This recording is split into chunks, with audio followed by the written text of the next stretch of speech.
PRO Nikhil Murugan அவர்கள் சமீபத்தில் நம்ம அஜித் சாரை பற்றி ஒரு விஷயத்த பகிர்ந்திருக்காரு. அதாவது அஜித் சார் கல்யாணத்தில் அவர் என்கிட்ட வர விஐபி பெரும்பாலும் சாப்பிட மாட்டாங்க. ஆனால் அவங்கள கூட்டிட்டு வர டிரைவர்கள் உள்ளவும் வர முடியாது, வெளியும் சாப்பிட முடியாது. என்ன பண்ணலாம் அப்படின்னு கேட்டார். அதுக்கு நான் சொன்னேன், சாப்பாடை பேக் பண்ணி ஒரு ஆள் போட்டு டிரைவர்களுக்கு கொடுத்துடலாம் அப்படின்னு சொன்னேன்.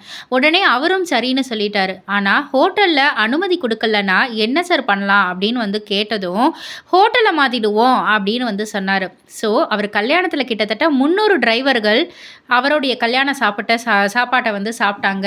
இதுதான் அஜித் சாருடைய மனசு. வேறு யாருமே டிரைவர்களை பற்றி யோசித்து அவங்களுக்கு கல்யாண சாப்பாடு போடணும்னு யோசிக்கவே மாட்டாங்க அப்படின்ற ஒரு விஷயத்தை தான் நிகில் முருகன் அவர்கள் பகிர்ந்திருக்கார். இதை பற்றி நீங்கள் என்ன நினைக்கிறீங்க? உங்களுடைய கருத்து என்ன அப்படின்றத கீழே உள்ள கமெண்ட் பாக்ஸில் குறிப்பிட்டு சொல்லுங்கள். மறக்காமல் சேனலை சப்ஸ்கிரைப் பண்ணி பக்கத்தில் உள்ள பெல் ஐக்கானை கிளிக் பண்ணிவிடுங்க.